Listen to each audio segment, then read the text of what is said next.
నమస్కారం city news కి స్వాగతం. ముందుగా ముఖ్యాంశాలు.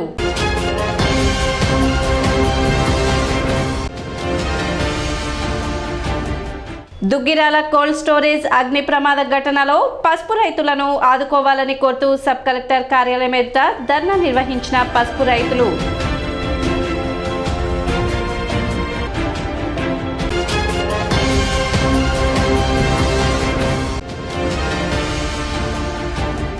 వైభవంగా ముగిసిన పంచముఖ ఆంజనేయ స్వామి దేవస్థాన వార్షిక బ్రహ్మోత్సవాలు.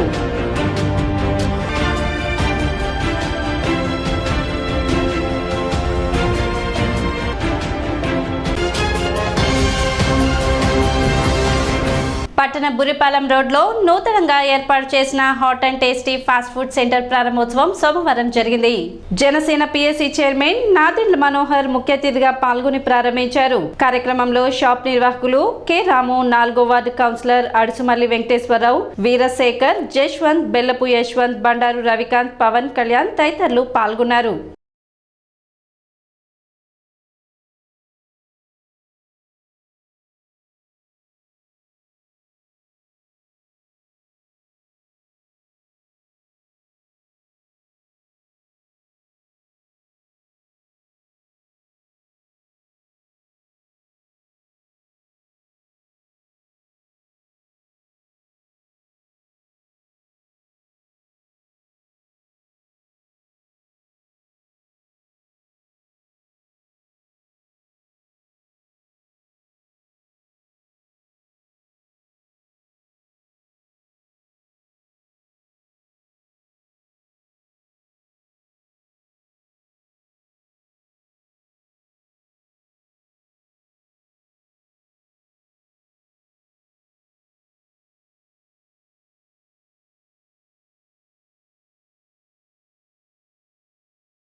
మిచాంగ్ తుఫాన్ కారణంగా పంట నష్టపోయిన రైతాంగానికి ప్రభుత్వం తక్షణమే నష్టపరిహారం విడుదల చేయాలని రైతులు డిమాండ్ చేశారు. సోమవారం స్థానిక సబ్ కలెక్టర్ కార్యాలయంలో సబ్ కలెక్టర్కు వినతి పత్రం అందజేశారు. ఈ సందర్భంగా రైతులు మాట్లాడుతూ సంక్రాంతి కల్లా పంట నష్టపరిహారం చెల్లిస్తానని చెప్పిన ముఖ్యమంత్రి మార్చి వస్తున్నప్పటికీ ఇప్పటి వరకు దాన్ని ఊసే ఎత్తలేదని, గత సంవత్సరంలో కూడా జొన్న, మొక్కజొన్న పంట నష్టపోయిన రైతులకు సగం మందికి నష్టపరిహారం చెల్లించి మిగిలిన వారికి ఎగ్గొట్టి ఈ ప్రభుత్వం దుర్మార్గంగా వ్యవహరించిందని అన్నారు. సొంత ప్రయోజనాల కోసం హెలికాప్టర్లు కొనడానికి ఈ ప్రభుత్వానికి నిధులు ఉంటాయి, కానీ పంట నష్టపోయిన రైతులకు నిధులు ఉండవంటూ ఆవేదన వ్యక్తం చేశారు.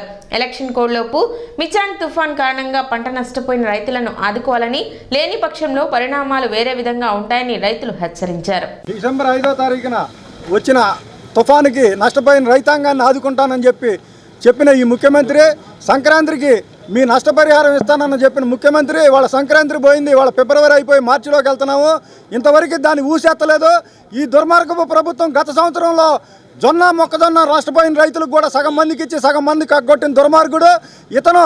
నేను రైతు భరోసా ఇస్తానని చెప్పి గొప్పలు చెబుతున్నాడు. ప్రధానమంత్రి వేసిన రైతు భరోసాను కూడా బటన్ నొక్కి నేను ఇస్తున్నానని చెప్పి కటిక అబద్ధాలు చెప్తున్న ముఖ్యమంత్రి, నేను మాట తప్పను మడం తప్పననే మాటకు ముందు చెప్పే ఈ ముఖ్యమంత్రి ఇవాళ తన ఎలక్షన్ కోసం హెలికాప్టర్లు కొనుక్కోవడానికి, కార్లు కొనుక్కోవడానికి డబ్బులు వస్తున్నాయి. రైతులు నష్టపోయిన కడుపు మండిన రైతుకి నష్టపరిహారం ఇవ్వడానికి ఈ ముఖ్యమంత్రి చేతులు రావట్లేదు. ఈ ఎలక్షన్ కోడ్ వచ్చేలోపు ఈ రైతుల నష్టపరిహారం రిలీజ్ చేయాలని, లేకపోతే తగిన పరిణామాన్ని ఈ ప్రభుత్వం ఎదుర్కొంటుందని చెప్పి మేము తెలియజేసుకుంటాం. అటు సీఎం గారు కూడా కర్లపాలెం దగ్గరకు వచ్చి ఇన్సూరెన్స్ 8వ తారీఖు కల్లా, సంక్రాంతి పండగ కల్లా 8వ తారీఖుని మీ ఖాతాలో వేస్తాము, రైతులందరూ కూడా ఇది మన ప్రభుత్వము, మీకు మన ప్రభుత్వం అండగా ఉంటుందని చెప్పగానే మేమందరం కూడా ముఖ్యమంత్రి వారి మాట నమ్మటం నిజంగా 8వ తారీఖు నుండి కళ్ళు గుడ్లు పెట్టుకొని చూడటం జరిగింది. అట్లాగే అకాల వర్షాలకి జొన్న, మొక్కజొన్న కూడా 2021-22 సంవత్సరం జొన్న, మొక్కజొన్న కూడా అకాల వర్షానికి పూర్తిగా నష్టపోతే ఇంతవరకు ఎటువంటి నష్టపరిహారం అందించదే కాక ప్రభుత్వం గొప్పగా చెప్పుకుంటున్న రైతు భరోసా, అది సెంట్రల్ గవర్నమెంట్ ఇస్తున్న పిఎం కిసాన్ 2000 రూపాయలు బటన్ నొక్కుతామని, 0 వడ్డీతో వేస్తామని చెప్పి రైతులకి 0 వడ్డీ వేస్తామని చెబుతుంది. ఎక్కువగా చేస్తున్న రైతులందరూ కూడా ఎవరికి కూడా ఇది ఉపయోగం లేని పని అని చెప్పి నేను మీ ద్వారా తెలియజేస్తున్నాను. 2-3 రోజుల్లో రైతుల ఖాతాల్లో ఇన్సూరెన్స్ వెంటనే ఇన్పుట్ సబ్సిడీ ఇన్సూరెన్స్ ప్లస్ అకాలకు నష్టపోయిన జొన్న మొక్కజొన్న డబ్బులు కూడా వెంటనే రిలీజ్ చేసి స్థానిక షరఫ్ బజార్లో వేంచేసి ఉన్న శ్రీ సువచ్చల సమేత పంచముఖ ఆంజనేయ స్వామి ఆలయంలో వార్షిక బ్రహ్మోత్సవాలు వైభవంగా ముగిశాయి. ఉత్సవాల్లో భాగంగా సోమవారం పుష్పోత్సవం కార్యక్రమాలు వైభవంగా నిర్వహించారు. వైకానస ఆగమ పండితులు ఎన్జిఎల్ రఘురాం, వేదాంతం నాగమారుతి ఆలయ వంశ పారపర్యార్చకులు రొంపిచర్ల శ్రీనివాసమూర్తిల ఆధ్వర్యంలో వైదిక క్రతువు నిర్వహించారు. ఉత్సవాలను పురస్కరించుకొని భక్తులకు అన్నప్రసాద వితరణ కార్యక్రమం నిర్వహించారు. కార్యక్రమంలో ఆలయ వ్యవస్థాపక కుటుంబ సభ్యులు ఎస్బి శివ, నిఖిల్, శాండిల్య దంపతులు, ఈవో అవుతు శ్రీనివాసరెడ్డి దంపతులు, దాతలు గుడివాడ బాలకృష్ణ దంపతులు, గుంటి వెంకట దంపతులు, మూర్తి వెంకటేశ్వరరావు దంపతులు, జంజం రామారావు దంపతులు, దివ్యేల శ్రీనివాసరావు దంపతులు, సంకీర్తన అధ్యక్షురాలు మూర్తి అనురాధ, సంకీర్తన సేవా సమితి అధ్యక్షులు ఆర్వి కిరణ్ కుమార్ తదితరులు పాల్గొన్నారు.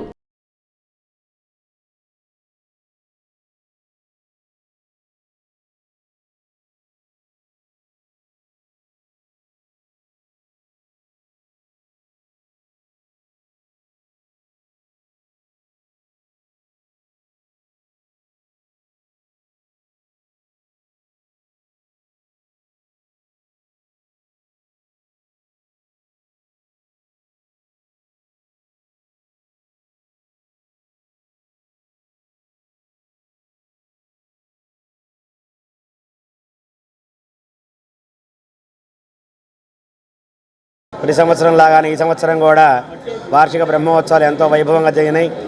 ఆలయ వ్యవస్థాపకులు ఎస్పి శివ గారు, అలాగే ఆలయ వంశపారంపర్య అర్చకులు రొంపిచర్ల శ్రీనివాసమూర్తి గారి యొక్క ఆధ్వర్యంలో, ఈవో శ్రీనివాసరెడ్డి గారి యొక్క పర్యవేక్షణలో ఎంతో వైభవంగా స్వామివారి వార్షిక బ్రహ్మోత్సవాలు జరిగినాయి.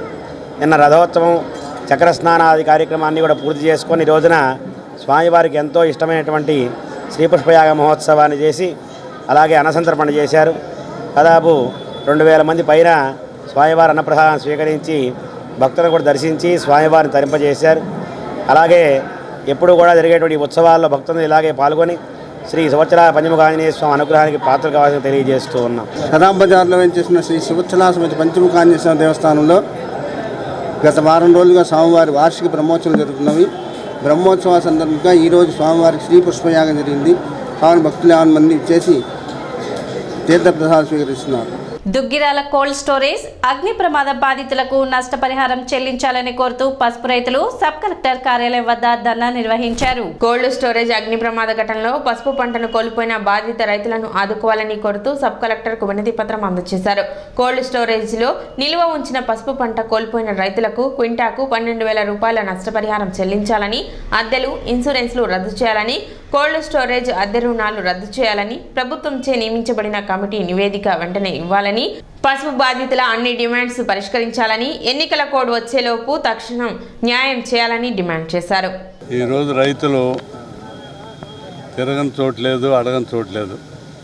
కలెక్టర్ గారు, ఆర్డీఓ గారు, అలాగే కోల్డ్ స్టోరేజ్ ఓనరు అందరి దగ్గర రోజువారీ తిరుగుతూనే ఉండాలి. కానీ ఏమీ స్పందన లేదు. ఎందుకంటే వాళ్ళ రైతులు ఇన్సూరెన్స్ కడితే ఆటోమేటిక్గా రావాలి. అది 5,000 కట్టారు. 5,000 కట్టారు. 5,000 12,000 అయింది. వాళ్ళ కోల్డ్ స్టోరేజ్లో అసలు ముందు 2 పాయింట్లు నేను చెప్పేది ఎక్కువగా. కోల్డ్ స్టోరేజ్లో మంటలు ఎందుకు ఆర్పలా? మంటలు ఆర్పే సిస్టమ్ ఉందా లేదా? కోట్లు ఉంటుంది, దానికి కూడా ఖర్చు. మంటలు ఆర్పే సిస్టమ్ ఉందా లేదా? ఆ సిస్టమ్ ఉంటే ఎందుకు ఆర్పలా? మంట అంటే మొదట్లోనే బగ్గుమని తాడెత్తుని లేకపోతే మంట ముందు మొదలయ్యేది కొద్దితోని మంట. ఆ మంట ఆ స్థాయిలో ఆరిపోయాలి. మరి యాజమాన్యం మంటలు ఎందుకు ఆర్పలేదు? దాని బాధ్యుడు ఆయన కాదా? అందరి దగ్గర డబ్బులు రూపాయి గోల్డ్ ఒడగొట్టి వసూలు చేసిన కోల్డ్ స్టోరేజ్ ఓనరు మంటలు ఆర్పే బాధ్యత ఆయన తీసుకోడా? ఎందుకు ఆర్పలేదు? ఆర్పినప్పుడు ఆయన బాధ్యత వహించాలి. ఒకటి. రెండోది, ఇన్సూరెన్స్ని బట్టే ఇస్తారు వాళ్ళు. గతంలో 5,000, 4,000, 5,000 ఉంటే 5,000, 6,000 చేశారు. అదే 6,000 చేశారు ఇన్సూరెన్స్ వాళ్ళు అని చెప్పి 6,000 చెబుతారు. కానీ వాళ్ళు 12,000 అయింది. 12,000 అయితే 12,000 కూడా సరిపోను కట్టే డబ్బులు గోడౌన్ కోల్డ్ స్టోరేజ్ ఓనర్ దగ్గర ఉన్నాయంట. కార్యక్రమంలో ఆంధ్రప్రదేశ్ రైతు సంఘం జిల్లా అధ్యక్షులు వి కృష్ణయ్య, బాపట్ల జిల్లా రైతు సంఘం అధ్యక్షులు వేములపల్లి వెంకటరామయ్య, ఏపీ పసుపు రైతు సంఘం రాష్ట్ర కన్వీనర్ జొన్నా శివశంకరరావు, జీడీసీసీ మాజీ చైర్మన్ ముమ్మనేని వెంకట సుబ్బయ్య, పసుపు రైతుల సంఘం రాష్ట్ర కమిటీ సభ్యులు ములకా శివసాంబిరెడ్డి తదితరులు పాల్గొన్నారు. ఆనాడు ఇన్సూరెన్స్ 4,500 5,000 చేసామని చెప్పేసి ఆ క్రమంలోనే ఇప్పుడు 12,000 రేటు పలుకుతూ ఉన్నా దానికి గురించి యాజమాన్యం మాట్లాడే పరిస్థితి లేదు, ఇన్సూరెన్స్ వాళ్ళు మాట్లాడే పరిస్థితి లేదు, ప్రభుత్వం మాట్లాడే పరిస్థితి లేదు.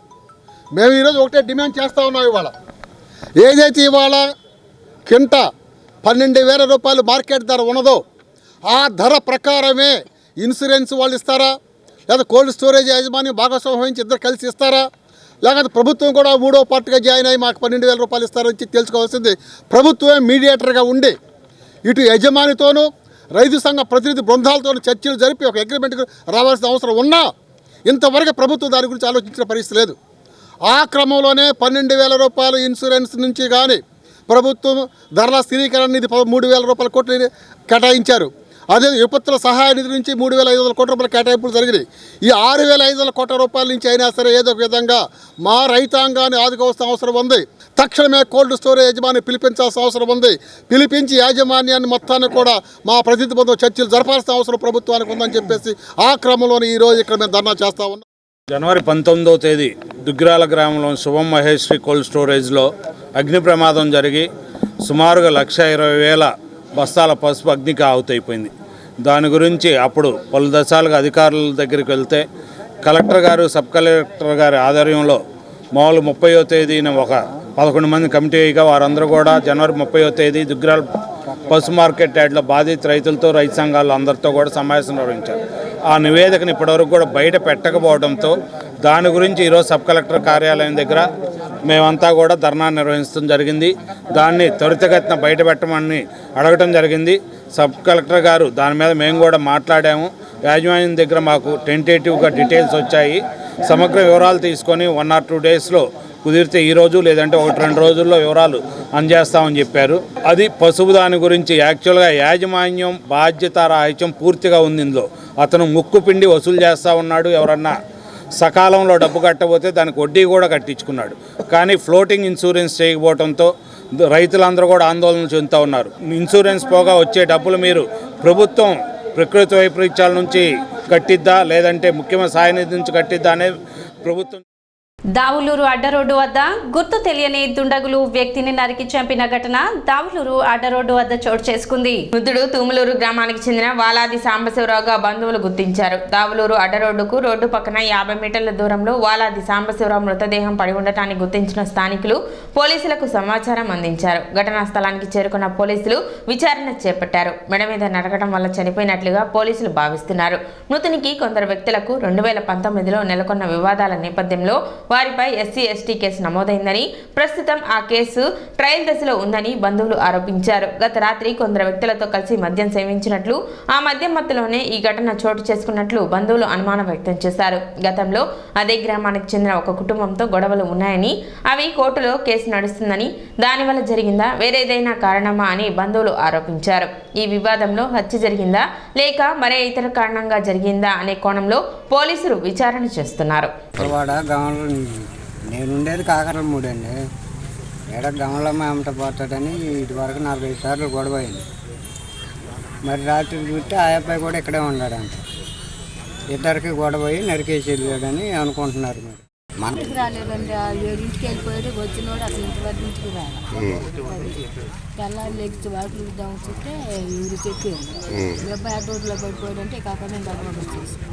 మీ పేరేంటమ్మా? నా పేరు నాలాదేశ్వరం. పాత గొడవలు ఏమైనా ఉంది? గొడవలు నాకు తెలియదండి. గొడవలు కదా నేనే ఉంటాను. ఇంతకుముందు జరిగిన గొడవలు ఉంటుంది. ముందు గొడవలు ఉండయి గమలపాలిలో. నాకేం తెలుసు అంటావు మరి? గమలపాలిలో ఒక అమ్మాయి అంటే పోతుంటే మరి అది గొడవలు కాదు, పాత గొడవలు.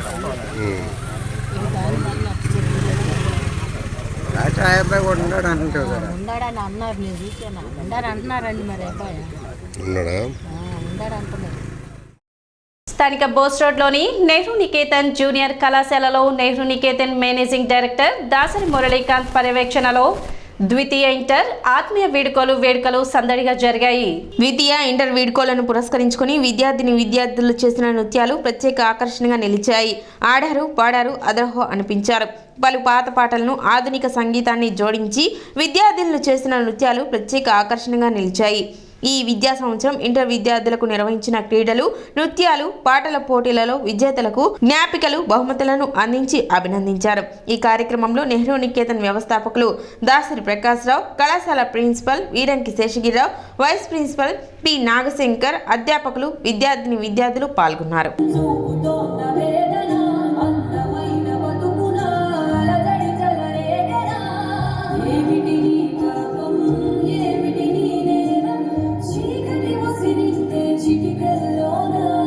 స్వచ్ఛమైన అర్థ తెనుగు బిడ్డ కవాలా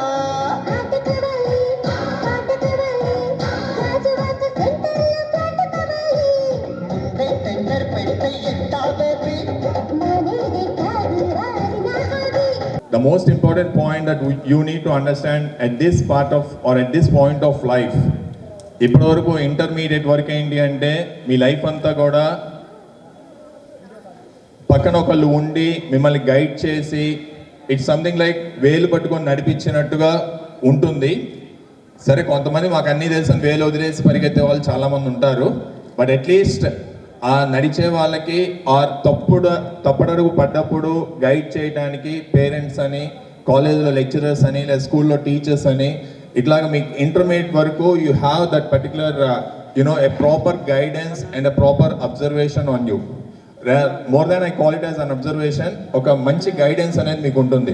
but now after this particular intermediate level మీరు బయటికి వెళ్ళిపోతే మీ జీవితం మొత్తం చాలా కొత్తగా ఉంటుంది. ఏంటా కొత్తదనం అంటే, మీరేదో బాగా పెద్దోళ్ళు అయిపోయాం, మేము డిగ్రీకి వచ్చేసాము, సో మాకు అన్నీ తెలుసు అనే ఒక ఓవర్ కాన్ఫిడెన్స్ ఒకటైతే, ఇంకా మీరే చదువుకున్నా చదువుకోకపోయినా ఒక మంచి దోవలో వెళ్ళినా చెడ్డ దోవలో వెళ్ళినా కూడా ఈవెన్ మీ పేరెంట్స్ కూడా ఒకటి రెండు సార్లు చెప్పడానికి ట్రై చేస్తారు. After that even they say that okay ఇంక నీ ఇష్టంగా నీ కర్మ అన్నట్టు వదిలేస్తారు. సో అందువల్ల ఏంటంటే ఈ జంక్షన్ ఆఫ్ లైఫ్లో మీరు ఇంటర్మీడియట్ అయిపోయాక you need to be very cautious in selecting your friends. City news ముగించే ముందు ముఖ్యాంశాలు మరోసారి.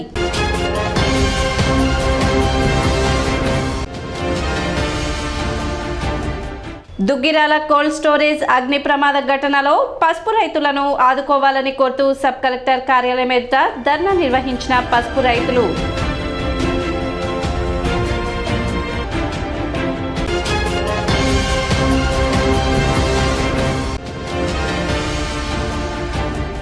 వైభవంగా ముగిసిన పంచముఖ ఆంజనేయ స్వామి దేవస్థాన వార్షిక బ్రహ్మోత్సవాలు.